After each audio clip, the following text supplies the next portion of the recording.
What's going on, boaters? We just got in a fresh new trade, a 2010 Monterey 214, 21 feet in length.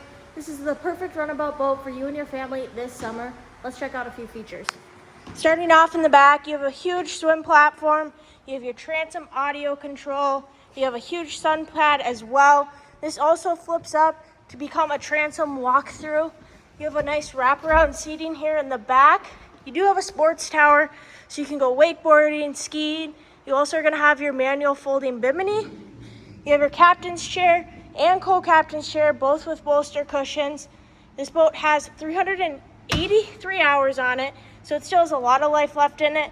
You're going to have a nice spacious bow up here with your bow filler cushion. And off the front, you are going to have your bow ladder.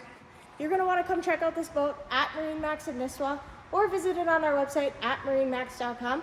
Let's get you out on the water this summer.